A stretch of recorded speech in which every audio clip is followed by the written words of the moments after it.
Salam untuk kita semuanya, berjumpa lagi dengan saya di channel Aritela Tutorial, tempat kita untuk berbagi informasi seputar informasi pendidikan dan informasi guru, serta informasi honorer dan informasi lain yang ada hubungannya dengan dunia pendidikan dan guru dan dunia honorer atau informasi lain yang relevan. Pada pertemuan ini, saya menyapa seluruh Bapak Ibu honorer setanah air yang selalu setia melaksanakan tugas tanpa mengenal lelah dalam melaksanakan kegiatan pelayanan publik di instansi pemerintah pusat, demikian dengan instansi pemerintah daerah. Saya yakin bahwa Bapak Ibu honorer selalu semangat dan selalu dalam keadaan sehat walafiat. Pada pertemuan ini ada satu hal penting yang perlu diketahui oleh seluruh Bapak Ibu honorer, yang mana ini adalah merupakan satu kabar gembira dari Komisi 2 Dewan Perwakilan Rakyat Republik Indonesia. Nah, apa kira-kira kabar gembira dari Komisi 2 DPR RI Bapak Ibu? Ini disampaikan oleh anggota Komisi 2 DPR RI Mardhani Alisera terkait dengan apa kira-kira hal yang harus dilakukan untuk Bapak Ibu honorer supaya bisa diangkat menjadi P3K. Jadi dengan perlakuan khusus ini yang akan diterapkan untuk Bapak Ibu honorer, maka honor non ASN pasti diuntung. Nah, disampaikan bahwa Komisi 2 DPR RI minta pemerintah beri dua perlakuan khusus ini untuk tenaga honorer agar bisa jadi P3K. Non-ASN pasti diuntung.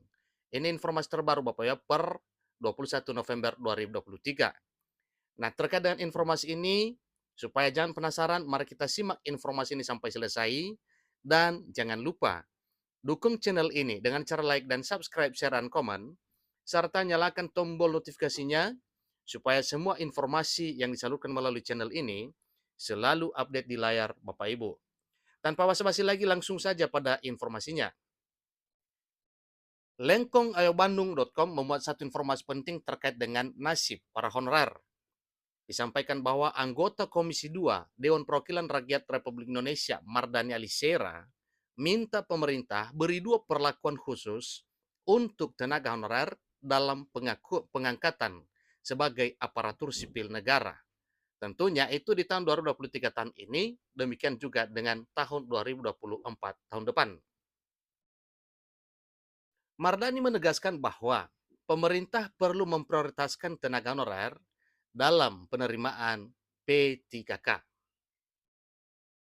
Mardhani juga mengatakan bahwa kebutuhan pegawai, pegawai pemerintah dengan perjanjian kerja atau P3K dapat diisi oleh tenaga honorer yang sesuai dengan spesifikasi dan bidang pengalaman kerjanya. Nah, tentunya Bapak Ibu, bagi yang tidak sesuai dengan spesifikasi dan bidang kerjanya, tentunya itu tidak bisa. Tapi yang disampaikan di sini, semua yang spesifikasinya dan bidangnya sesuai dengan pengalaman kerja, maka status ASN P3K bisa diisi oleh para honorer. Tidak hanya itu saja, Mardhani juga meminta agar tenaga honorer dapat diberi dua perlakuan khusus ini. Ini perlakuan khusus dalam hal pengangkatan menjadi aparatur sipil negara. Tentunya ASN yang dimaksud adalah ASN P3K maupun CPNS. Tetapi yang kita bahas di sini adalah mengenai P3K. Dikutip dari laman dpr.go.id, perlakuan khusus untuk tenaga honorer tersebut peningkatan keterampilan. Jadi diantaranya ada pemberian pelatihan serta peningkatan keterampilan.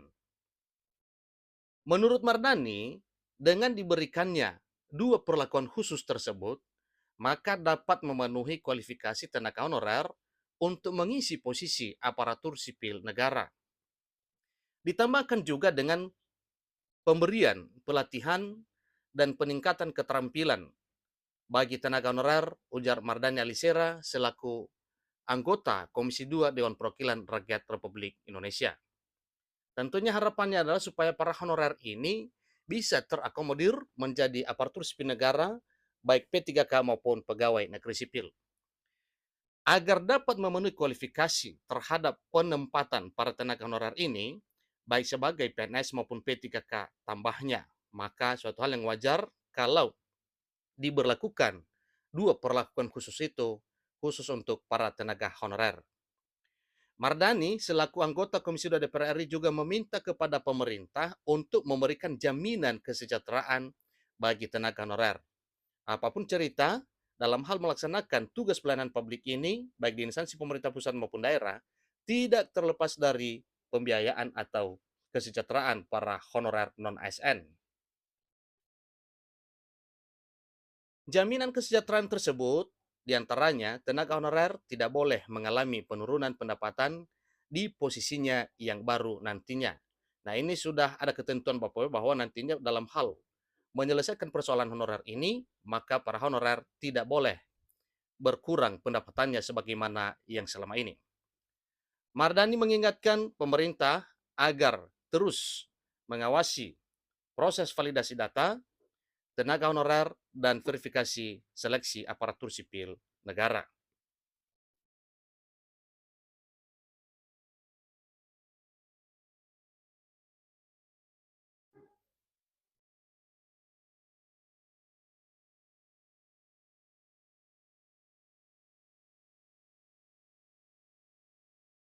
Kita lanjutkan Bapak Ibu. Hal tersebut tentunya ada maksud dan tujuannya. Di sini disampaikan bahwa hal tersebut agar posisi para tenaga honorer yang telah terdata tidak tersingkirkan oleh orang-orang titipan yang disebut dengan honorer bodong atau honorer yang tidak sebenarnya honorer. Ini juga akan mengurangi dampak relasi kuasa yang kemungkinan berpengaruh dalam pengangkatan P3K. Sebab yang utama adalah para honorer, ujar Mardani Alisera.